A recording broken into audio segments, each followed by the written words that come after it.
구절 함께 읽도록 하겠습니다. 요한 3서 3절 4절입니다. 네, 찾으셨으면 다 같이 읽도록 하겠습니다. 시작. 형제들이 와서 내 안에 있는 진리에 대해 증언하되 내가 진리 안에서 걷는다고 증언하므로 내가 크게 기뻐하였노라. 내게는 내 자녀들이 진리 안에서 걷는다는 것을 듣는 것보다 더 큰 기쁨이 없도다. 아멘. 지금 말씀을 위해 잠시 기도하겠습니다. 하나님 감사합니다. 우리가 이 땅을 살면서 고난과 또 고통과 이 어려움 가운데서도 하나님께서 주신 평안과 기쁨을 맛보는 인생을 살 수 있음에 참으로 감사합니다. 우리가 이 기쁨을 맛보기 위해 사실 예수님께서는 이 세상에서 가장 큰 고통을 감당하셨어야만 했습니다. 그 은혜로 인하여 다시 한번 또 감사를 드립니다. 하나님, 오늘 말씀을 통해 우리가 진리 안에서 걷는 이 기쁨이 다시 한번 회복되게 해주시고 소생하게 해주셔서 우리가 예수님을 우리의 두 눈으로 마주하는 그날까지 하나님과 동행하는, 진리 안에서 담대하게 걸어가는 귀한 우리 삶이 될 수 있도록 하나님께서 인도해 주기 간절히 원합니다. 말씀을 전하는 저에게나 또 듣는 귀한 성도님들에게도 이 은혜의 시간이 하나님의 역사 주관 아래 성령님의 충만함 가운데 이루어질 수 있도록 모든 거 하나님께 부탁드리오니 하나님께서 참 친히 함께 해주시고 또 이 말씀을 조명하여 주시고 저를 사용해 주시길 간절히 원합니다. 모든 것 하나님께 맡기며 예수님 이름으로 기도드립니다. 아멘. 네, 자리에 앉으시겠습니다. 오늘 4절 말씀을 보시면 내게는 자녀들이 진리 안에서 걷는다는 것을 듣는 것보다 더 큰 기쁨이 없도다라고 말합니다. 사도 요한이 쓴 서신들은 요한복음 있고요. 오늘 오전에 말씀처럼 요한복음과 요한 1, 2, 3서가 있죠. 우리가 사도 요한을 생각해 보면요, 사랑이 가장 많이 떠오릅니다. 예수님의 품 안에 안긴 제자였었죠. 그리고 요한이 쓴 이 말씀에서도 사랑, 대표적으로 요한복음 3장 16절 하나님께서 세상을 이처럼 사랑하사 너희가 서로 사랑하면 내 제자인 줄 알리라. 사랑 참 많죠. 아까 말씀드렸다시피 예수님께 사랑받았던 제자, 품에 안겨있는 그 제자 또한 사도 요한이었었습니다. 그런데요, 이제 그 사랑에 관한 이 많은 말씀들이 이 사도 요한이 쓴 말씀에 있지만 이 사랑만큼이나 또 사실 사도 요한이 강조했던 것이 진리였습니다. 진리. 사랑과 진리. 실제로 그가 이제 역사적 전승이나 어떤 사실에 의하면요, 진리에 대해서 굉장히 확고했던 사람입니다. 어디였는지 제가 기억은 안 나지만 그 이단의 어떤 그 리더급일까요? 어떤 사람을 만났을 때 그게 공중 목욕탕이었는지 뭔지 모르겠는데 여기서 나는 이자와 함께 있을 수 없다면서 박차고 나올 정도로 굉장히 진리에 확고했던 사람이죠. 그래서 이제 요한 2서를 보면은 이단에 대해서 굉장히 뭐 1서도 그렇고요, 이단에 대해서 굉장히 조심하라고요, 아예 환대하지도 말라고 합니다. 되게 강력하신 사실 분이셨어요. 사랑이 넘칠 것 같고 사랑을 많이 받은 사람일 것 같지만, 그런 분이실 것 같지만 의외로 진리에 대해서 굉장히 확고했던 분이 바로 사도 요한이었다라고 볼 수 있습니다. 오히려 그 예수님의 품 안에 있어서 사랑을 받았던 제자로서 우리가 생각할 수 있지만 그 품에서 그 하나님을 느꼈던 거죠. 그 품을 느꼈던, 그 따뜻함을 느꼈던 사도 요한은 그만큼 그 예수님을 하나님으로서 확신하는 그 확신이 누구보다 확고했던 것이죠. 그러니까 사랑이 있지만도 진리에 확고했던 인물이 사도 요한이었습니다. 그런 이제 내용들이 요한이 쓴 말씀에 나와 있죠. 또한 또 다른 사도 요한의 서신서들을 신약 서신서를 보면 그 또 다른 특징들은 이 사귐과 교제가 많이 나오는 데 있습니다. 오늘 함께 본 요한 3서의 말씀도 교제와 사귐의 중점이 거기에 중점이 놓여 있죠. 사실 요한 1, 2, 3서 모두 다 그렇습니다. 그래서 쉽게 말씀을 드리면 사도 요한은 요한일서에서는 하나님과의 교제에 대해서 논했고요. 그다음에 이제 요한 2서에서는 아까 말씀드렸던 이단, 거짓 선생들과의 이 교제를 금하였고, 그다음에 이제 오늘 요한 3서에서는 믿는 형제들 간, 같은 이제 성도들 간의 이 사귐을 굉장히 격려하고 있다. 그래서 이제 그렇게 함께 보시면은 되겠습니다. 요한 3서는 우리가 그 기록자와 또 기록 시기 여러 가지 내용이 나와 있죠. 여기서 수신자를 보면 가이오라고 나옵니다. 우리가 가이오는 제가 그 로마서 16장 말씀에도 그 등장했던 인물이고요. 다른 신약 말씀에도 굉장히 많이 등장하는 인물입니다. 그는 이제 로마서 16장에서는 나와 그러니까 사도 바울과 온 교회를 접대하는 자라는 귀한 그 칭찬이 있는 자였고요. 실제로 사도행전이나 고린도 전서 말씀에도 그는 굉장히 그 사역에 섬기는데 그의 어떤 물질적 혹은 그런 여러 가지 달란트들로 섬기고 환대하는 일에 굉장히 열심이었다라는 것을 볼 수 있습니다. 그래서 사도 바울의 든든한 후원자일 뿐만 아니라 실제로 사도 요한에게도 마찬가지였다는 것이죠. 근데 이제 요한 3서의 내용을 잠시 살펴보면요, 여기 가이오라는 인물이 나오고 이제 대조되는 인물이 나옵니다. 또 데메드리오라는 사람이 나오는데 이들은 좋은 평판과 또 대접을 굉장히 열심히 하는 자들이고요. 그에 반해 디오드레베라는 인물이 나옵니다. 그는 오히려 이 교제들을 거절하는 자, 혹은 사도 요한을 굉장히 배척하는 대적하는 그런 인물로 나와 있습니다. 교만한 자라고 나와 있죠. 이제 그런 배경과 인물들이 나와 있는 개인적인 서신인데 그 배경 가운데 오늘 이 본문 말씀에 이렇게 나와 있다는 것이죠. 4절에 이렇게 되어 있죠. 내게는 내 자녀들이 진리 안에서 걷는다는 것을 듣는 것보다 더 큰 기쁨이 없도다.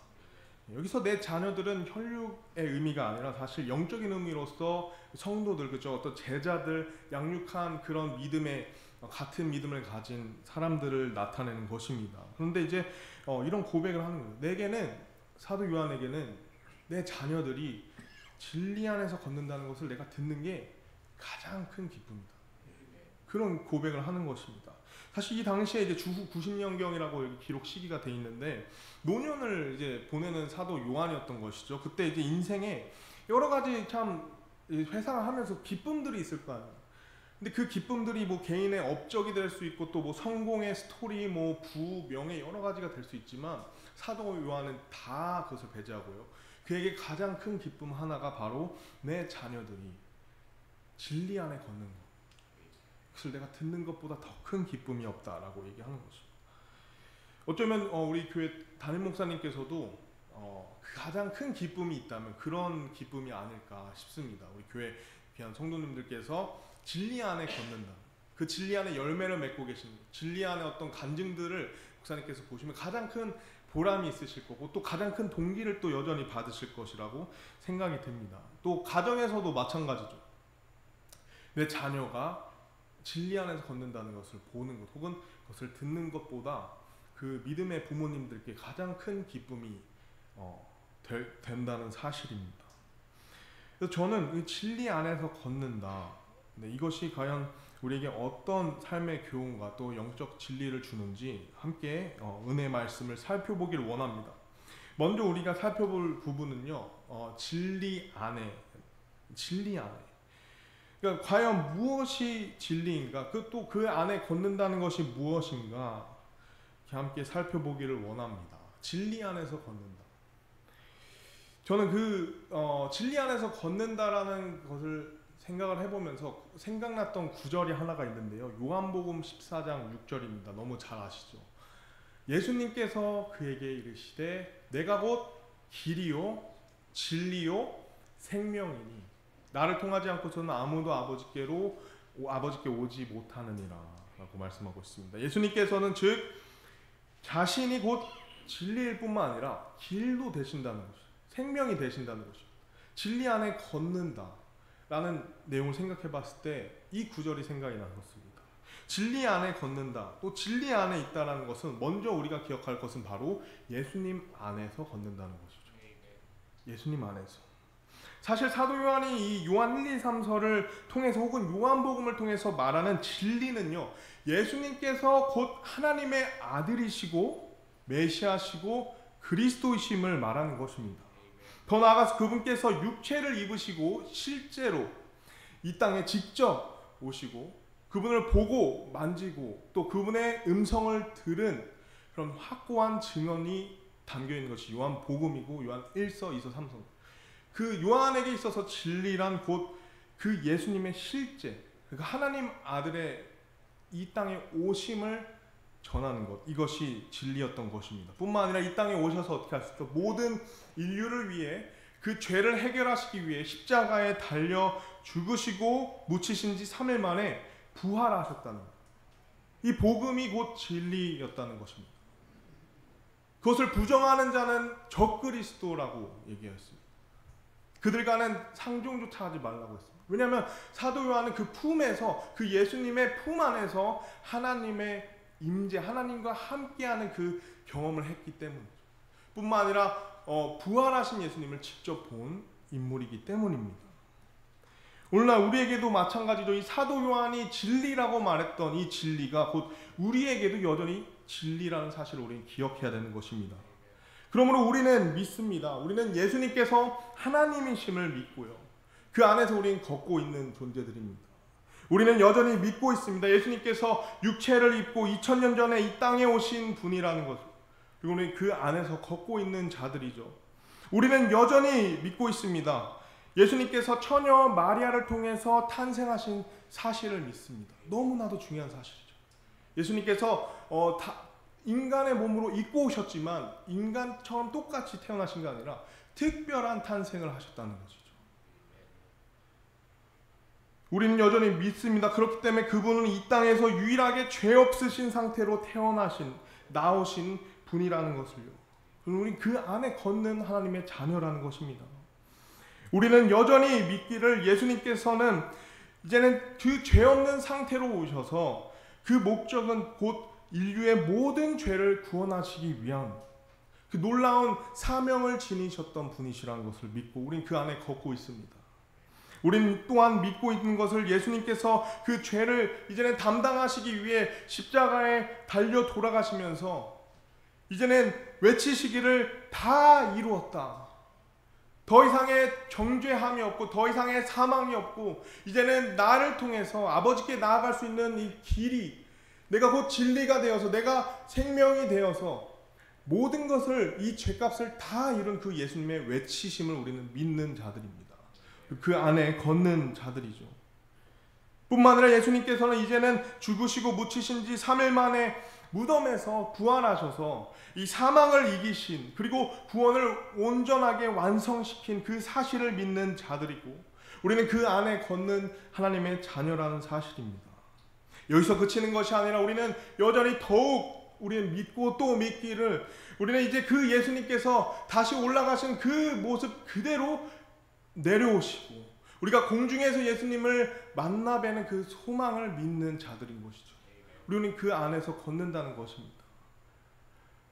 이것이 사도 요한이 전했던 진리이자 오늘날 우리도 그 진리 안에 있는 존재들이라는 것이죠.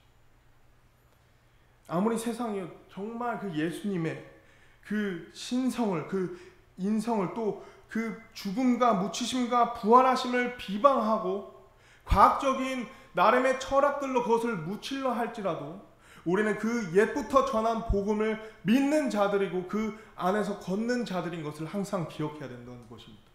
거기서 절대 흔들려서는 안 된다는 것이죠. 그것이 다른 사람들에게 어떻게 보여지든 우리는 그 안에 걷는 자들인 것을 결코 잊어서는 안 된다는 것입니다. 우리는 그 진리를 믿는 자들이고요, 우리는 그 진리를 외치는 자들이 되어야 됩니다. 우리는 그 진리 안에 걷는 자들인 것입니다. 예수님의 그 복음을 어떻게 완성하셨는지, 그것을 위해 어떻게 오셨는지, 그리고 그것을 위해 어떻게 하셨는지, 어떻게 되셨는지, 어떻게 하실 것인지, 우린 모든 것을 이 말씀 그대로 믿는 것이죠. 또한 진리는 변치 않는 하나님의 말씀과 가르침을 나타내고 있습니다. 요한 3서에서 진리, 요한 3서에 나온 이 가이오는 진리 안에서 나그네, 특히 믿음의 사람들을 대접하기 힘썼고요.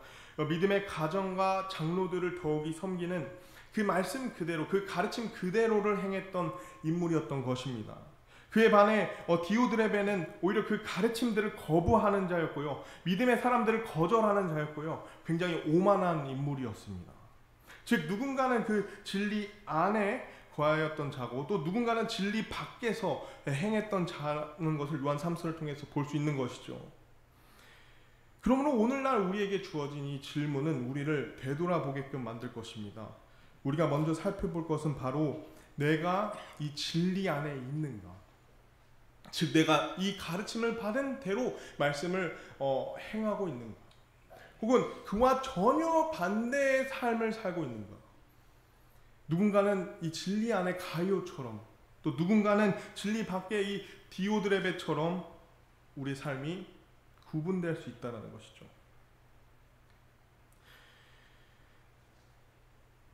진리 안에 혹은 진리 밖에. 또 다른 구절이 생각이 났었습니다. 보라, 내가 문 앞에 서서 두드리노니 누구든지 내 음성을 듣고 문을 열면 내가 그에게 들어가 그와 함께 만찬을 먹고 그는 나와 함께 먹으리라. 우리가 복음을 제시할 때 또 적용을 할 때 쓰는 구절이죠. 너무 익숙한 구절입니다. 그러나 이것을 문맥상 이 3장 20절의 문맥을 보면요, 이것은 믿지 않는 자들 밖에서 그들의 그 영적인 그 마음 상태 밖에서 예수님이 계속 두드리시는 게 아니라 어디죠? 바로 교회 밖에서 문을 두드리고 계시는 예수님의 모습인 것이죠. 근데 이 교회가 어딘지 혹시 아십니까? 라우디게아 교회입니다. 우리가 라우디게아 교회를 하면은 생각나는 것이 무엇이죠? 뜨뜻미지근한, 뭔가 차갑지도 않고 뜨겁지도 않은, 혹은요 육적 부유함과 만족함으로 인해서 그 영적인 가난함과 그 고달픔의 그 현실을, 영적 현실을 바라보지 못하는 성도들, 교회의 상태를 말하기도 합니다. 그런 교회 밖에 예수님께서 계속 문을 두들기고 계신다는 것이죠.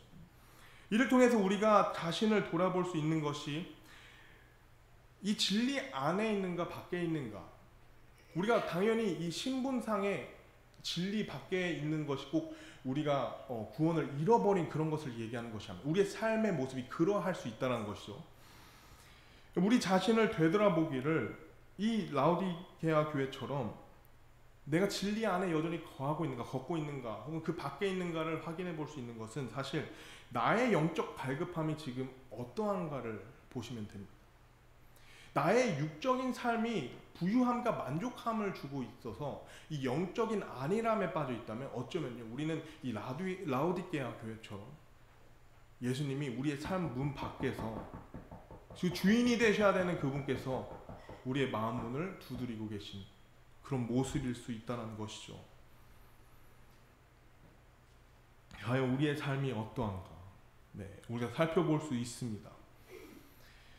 그래서 진리 안에 걷는다라는 것은, 그 진리라는 것은 바로 예수님의 복음을 얘기하고요. 또 두 번째는 이 말씀대로 행하는 삶, 이 말씀을 가르침 받은 대로 그 삶을 살아가고 있는 모습을 우리가 통해서 진리 안에서라는 것을 함께 살펴볼 수 있습니다. 두 번째로 보실 것은요, 진리 안에서 이제는 걷는 것, 그죠? 걷는 것이 무엇인가? 그러니까 4절 말씀을 다시 보시면 내게는 내 자녀들이 진리 안에서 걷는다는 것을 듣는 것보다 더 큰 기쁨이 없도다라고 말합니다. 우리가 대개 길을 생각해 보면요, 길은 걷기 위해 만들어진 곳이죠.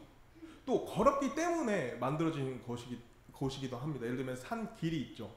사람들이 걸었기 때문에, 뭐 걷기 위해서도 있지만 걸어왔기 때문에 산길이 만들어진 것처럼요. 즉 이 걷는다는 것을 우리가 생각을 해보면요, 이 걷는 것에는 방향과 목적지가 있다는 거죠. 걷는 건 반드시 방향성과 목적성이 있어야 되는 거예요.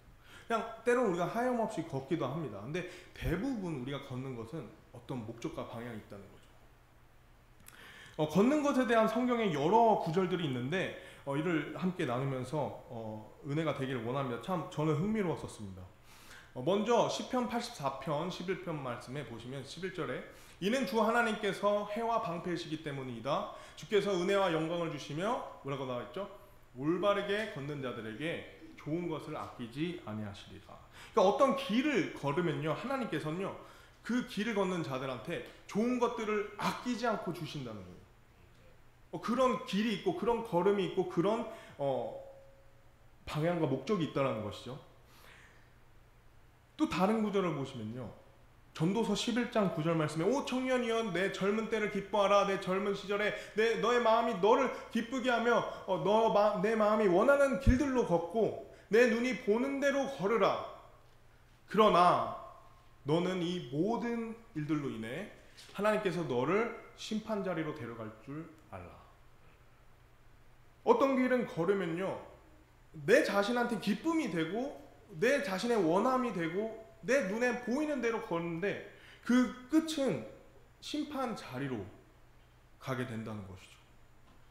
이 길이라는 것이 참 이 성경에 많이 나와 있는데 참 흥미롭습니다. 어떤 길을 가면 아낌없이 주시는 하나님을 경험할 수 있지만 어떤 길을 가면 나한테 아낌없는 삶이지만 그 끝이 하나님의 심판 자리에 이르게 된다는 것이죠. 교회에도 성경에서 걷는 것을 보면 이렇습니다. 육신을 따라 걷다, 성령을 따라 걷는 것, 내가 때론 어둠 속에서 걷는 것, 빛 가운데 빛 속에서 걷는 것, 불법 가운데 걷는 삶, 진리 가운데서 걷는 삶, 때론요 하나님을 대적하며 걷는 것, 혹은 하나님을 따르며 걷는 것. 그러므로 이 걷는 것을 계속 이 말씀을 통해 보면요, 이 걷는 것을 통해서 우리가 알 수 있는 사실은 이 걷는 것은 곧 사는 것과 관련이 있다는 것입니다. 걷는 것이 사는 것과 관련이 있다. 그렇다면 우리가 생각해 볼 또 다른 질문은요, 우리가 무엇을 위해 살고 있냐가 또 우리에겐 이런 질문이 됐어요. 우리는 어딜 향해 걷고 있는가? 내가 하나님을 대적하며 걷고 있는가? 내가 하나님을 따르며 걷고 있는가? 내가 빛의 자녀지만 어둠 속에 걷고 있는가? 혹은 내가 빛 가운데서 걷고 있는가? 무엇을 위해? 어디를 향해? 근데 더 중요한 사실이 있습니다. 이 무엇을 위해 혹은 어디를 위해 가고 나아가고 있냐만큼 중요한 것은요, 사실은 누구와 걷는 거죠. 내가 누구와 함께 걷고 있는 거. 왜냐면요, 사람은 결코 혼자서 살아간다지만 혼자 살 수 없는 존재. 성경 말씀에 우리를 뭐라 되지? 양이라고 돼 있죠. 양의 가장 큰 특징은요, 양은 혼자 나가서 이제 떨어지게 되면요, 짐승의 밥이 되는 거죠. 혼자 살 수 없습니다. 하나님이 인간을 창조하셨기 때문에 이 양의 특성을 사람에게 적용하신 이유는 그만큼 그 사람이 양과 같다는 거죠. 우린 반드시요, 우린 누군가 함께 걷게 돼 있습니다.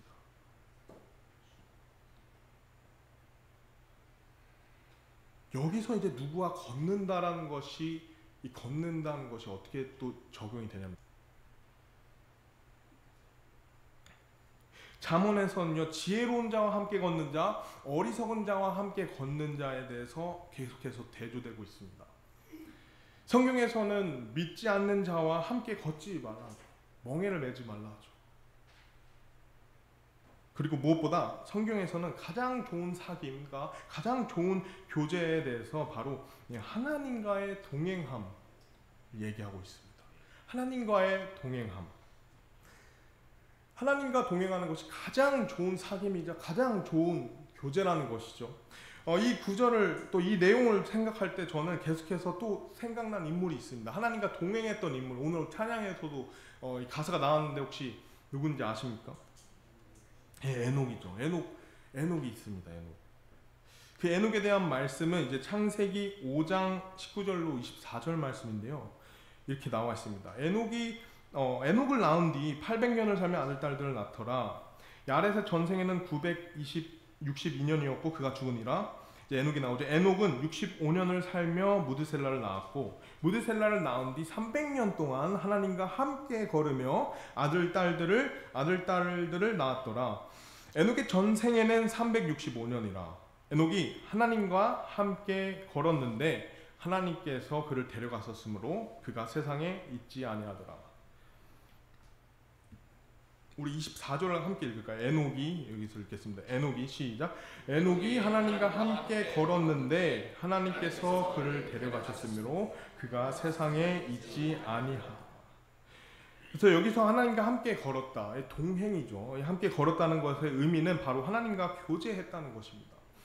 즉 에녹은 300년 동안, 무려 300년 동안 하나님과 교제했던 인물이라는 것입니다. 우리 당시 그 인간의 수명을 보면요, 너무 부러워요. 900세까지 살았습니다. 900세. 너무 지루할까요? 전 900세까지 살아보고 싶습니다.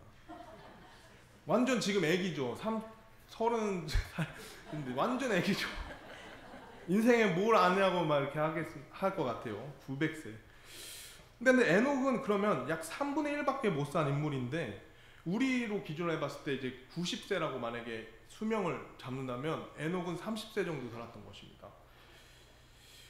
정말 어떻게 보면 짧은 인생이죠. 30세. 근데 그에게는요, 가장 아름다운 간증과 가장 아름다운 끝맺음이 기록되어 있습니다. 그리고 세상에서 유일하게 300년을 하나님과 교제했던 에녹은 하나님의 부르심을 받아서 이제는 죽음을 보지 않고, 죽음을 경험하지 않고 하나님을 만났던 것이죠.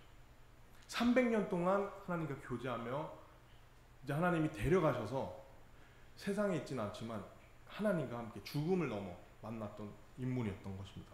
우리가 알다시피 에녹은 무엇을 대표하죠? 바로 교회를 상징하죠. 신약시대 성도들을 예표합니다. 왜냐하면 신약시대 속에 믿는 자들은 우리의 가장 큰 소망이죠. 바로 이 휴거, 즉 죽음을 넘어서 예수님을 공중에서 만나는 그 순간을 기다리는 사람들이기 때문이죠. 그러나 저는 이 휴거를 두고 에녹을 교회의 예표, 대표를 상징이라 두는 것 이상으로요, 그가 300년 동안 예수님과 동행하고 하나님과 교제하고 동행했던 그 모습이 우리 교회의 대표, 예표가 되었으면 좋겠습니다. 단순히 이 휴거의 에녹이 휴거되었다, 하나님이 데려가셔서 죽음을 넘어 하나님을 만났음에 그 상징이 있고 그 대표성이 있지만 그 안에 또 이 300년 동안 하나님과 교제하고 동행했던 그 모습조차도 우리가 예수님을 어떻게 만나 뵐지 모르지만 그게 우리 승리성서 침례교회의 아름다운 모습이 되었으면 하는 마음이 있었습니다. 왜냐하면 휴거의 소망만큼 아름다운 것이 이 땅에서 하나님과 동행했던 에녹의 발자취이기 때문입니다. 제가 이 에녹을 보면서 놀라운 사실이 이 에녹과 동명이인이 있다는 거예요. 창세기에 바로 전장에 있습니다.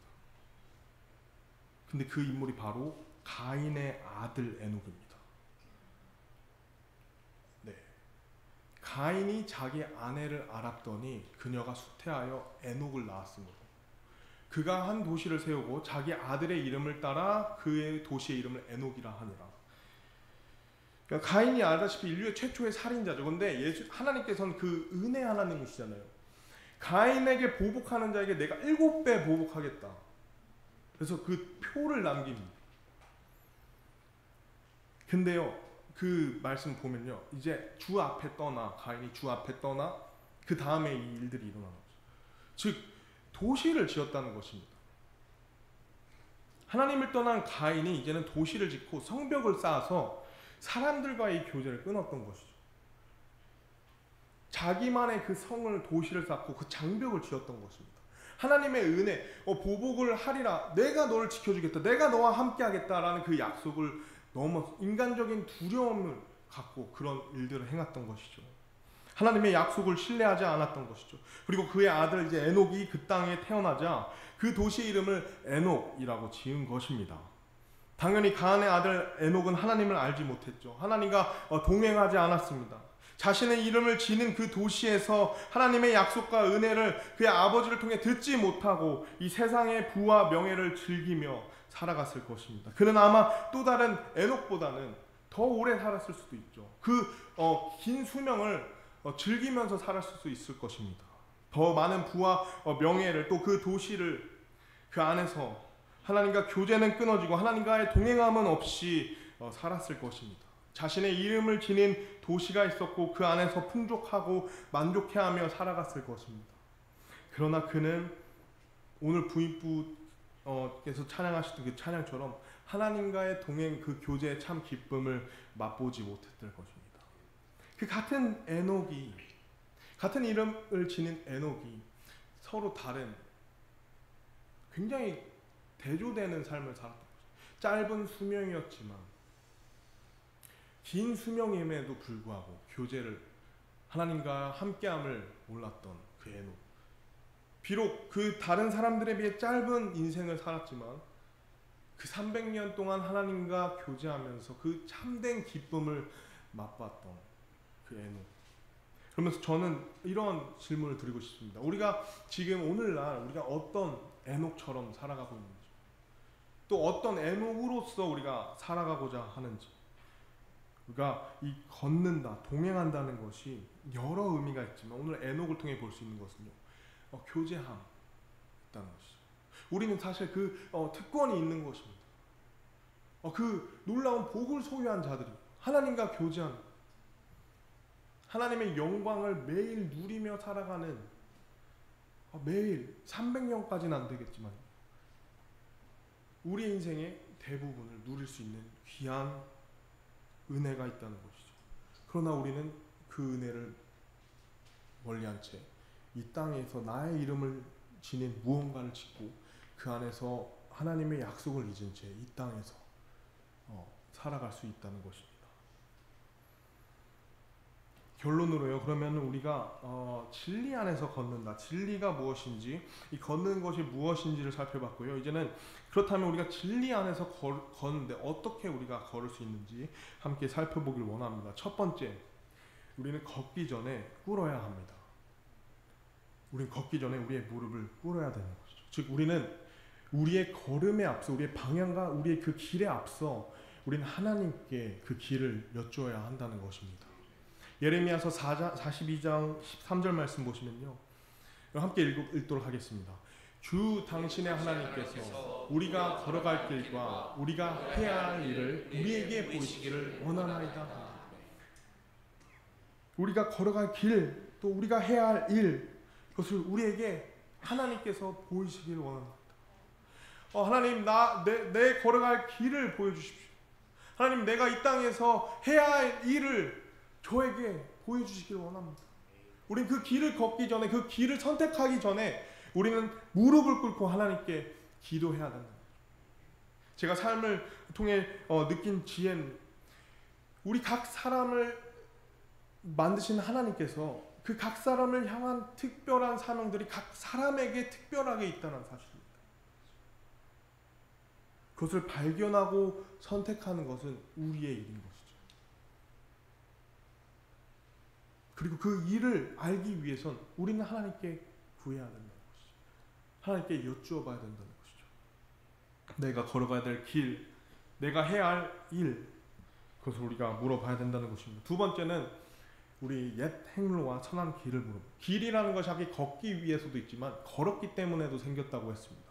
옛 행로가 있다는 것이죠. 선한 길이 있다는 것입니다. 새로운 길이 아니라 누군가가 걸어왔던 길이 있다는 것이죠. 우리는 그 길을 발견하고 물어야 된다는 것입니다. 예레미야서 6장 16절 말씀을 보시면 이렇게 되어 있습니다. 주께서 이같이 말씀하시느니라. 내가 이르기를 너는 길들 가운데 서서 보고 옛 행로들 곧 선한 길이 어디 있는지 물어보며 그 길로 걸으라. 그러면 너희가 너희 혼을 위한 안식을 얻으리라 하였으나 그들이 말하기를 우리가 그 길로 걷지 아니하리라 하였으며 라고 나와 있습니다. 즉 옛 행로들, 선한 길이 어디 있는지 물어보고 그 길을 걸으라고 말씀하셨습니다. 우리에겐 옛 행로들이 있다는 것, 선한 길이 있다는 것입니다. 우리 침례교도의 신앙, 피 흘린 발자취가 우리에게 있는 것이죠. 옛부터 전해진 그 말씀과 그 믿음과 그 교리의 길이 여전히 놓여져 있다는 것입니다. 우리는 그 길을 발견하고 그 길로 걸어야 된다는 것이죠. 내 삶에 있어서는 예수님께서 우리의 본이 되시기 위해 남기신 그 발자취, 그 선한 길, 그 옛부터 있었던 그 길을 우리는 발견하고 나아가야 된다는 것이죠. 그 어떤 길보다도 그것이 비록 좁고 그것이 좀 험할지라도 그것이 선한 길이기에, 그것이 하나님 앞에 선한 길이기에 우리는 그 길을 계속해서 묻고 나아가야 된다는 것입니다. 세 번째로 우리는 그러므로 그대로 그 길 그대로를 걸어야 된다는 것이죠. 데살로니가전서 4장 1절 말씀에 그런즉 형제들아 또한 우리가 주 예수님을 의지하여 너에게 간청하고 권명하노니 너희가 어떻게 걸으며 하나님을 기쁘게 해야 할지 우리에게서 받은 대로 그렇게 너희는 더욱더 넘치게 하라. 너희가 어떻게 걸을지 그것은 받은 대로 그렇게, 그러나 그렇게 하되 더욱더 뭐라 하죠? 넘치게 하라고 되어 있습니다. 옛 길이 있고 그 선한 길이 있지만 하나님께서 우리에게 원하시는 더욱더 넘치게 걷는 것이죠. 더욱더 넘치게 걷는 것입니다. 또한 이 구절도 있죠. 자기가 그분 안에서 거한다고 말하는 자는, 그 진리 안에 거한다는 우리가 어떻게 해야 되죠? 그분께서 걸은 것 같이 자기도 그렇게 걸어야만 합니다. 굉장히 무거운 말씀이죠. 진리 안에 있는 우리에게 은혜의 특권이 우리에겐 그저 죄에 대한 자유가 아니라 우리가 걷고 싶은 대로 가고 싶은 대로 가는 것이 아니라 그분께서 걸으신 것 같이, 누구죠? 예수님처럼 그렇게 우리도 걸어야 된다는 것입니다. 우린 그대로 걸어야 된다는 것이죠. 마지막으로요, 네 번째는요, 나만 걷는 것이 아닙니다. 우리가 함께 걸어야 된다는 것입니다. 요한일서 1장 6절 말씀에 만일 우리가 그분과 교제한다고 말하며 어둠 속에 걸으면 우리가 거짓말하고 진리를 행하지 않는다. 우리가, 즉 나의 일이고 나의 인생이고 나의 길이기도 하지만 이 교회에서 우리는 함께 그 길을 가도록 격려해야 된다는 것이죠. 하나님과의 교제하는 그 동행함에 있어서 그 길을 걸어감의 의미도 있지만요, 사실 우리가 교회 안에서 하나가 되어서 서로가 함께 그 길을 구하고 그 길을 걸을 수 있도록 우리 귀한 이 교회의 지체 안에 성도님들 간의 그 교제가, 그 동행함이 우리 교회 안에도 있다는 것입니다. 하나님, 개인적으로 하나님과의 그 동행함도 있지만 또 우리는 하나로서, 한 몸으로서, 한 지체로서 그 길을 걷도록, 그 길을 알려줘야 된다는 거죠. 그 길을 내가 걸으면서 그 길을 걷도록 격려해야 된다는 것입니다. 나만 걷는 것이 아니라 우리는 함께 걸어야 된다는 것이죠. 그래서 오늘 우리 말씀을 통해서 우리는 진리 안에서 걷는다는 것이, 곧 진리가 무엇인지, 이 요한 1, 2, 3서에서 말하는 이 진리가 무엇인지 함께 보았습니다. 말씀대로 행하는 것이 곧 또 진리 안에서 걷는 것임을 발견했고요. 그 다음에 걷는다는 것이 무엇인가, 걷는다는 것이 목적과 방향이 있는데 그 끝이 어느 길을 선택하냐에 따라 달라진다는 것을 배웠죠. 무엇보다 그리고 가장 중요한 것은 누구와 함께 걷느냐. 그게 너무 중요한 거예요. 누구와 함께 걷느냐. 내 인생의 평생에 내가 누구와 함께 걷는지. 우리의 교제의 이 선택이 굉장히 중요하다는 것입니다. 우리의 운명이 달라지기 때문이죠. 에녹처럼 하나님과 동행했던, 혹은 자신의 도시의 안에서 모든 교제를 끊고 살았던, 마지막으로 우리는 그렇다면 어떻게 이 진리 안에서의 걸음을 나아갈 수 있는지 함께 살펴보았습니다. 그러므로 우리의 삶에, 이 개인의 삶에서는 우리가 이 길을 택하고 길을 걷는 이 방향과 목적에, 혹은 내가 누구와 걷는지를 함께 우리가 살펴보면서 그 길을 다시 한번 재정비할 수 있고요. 또 더 나아가서 이 걷는다는 것이 이 교제라는 것을 생각을 해봤을 때 다시 한번 우리가 하나님과의 교제가 회복이 되고, 또 내 옆에 있는 귀한 지체, 또 성도들, 또 믿음 안의 형제 자매들 안에서 걷는 것, 이것을 통해서 이 진리 안에서 걷는 기쁨이 내가 누군가의 그 걸음을 보고 기뻐함에도 있지만 또 동시에 내가 그 걸음을 걸으면서 그 기쁨을 얻을 수 있는 저와 여러분이 되었으면 좋겠습니다. 우리 함께 기도하도록 하겠습니다.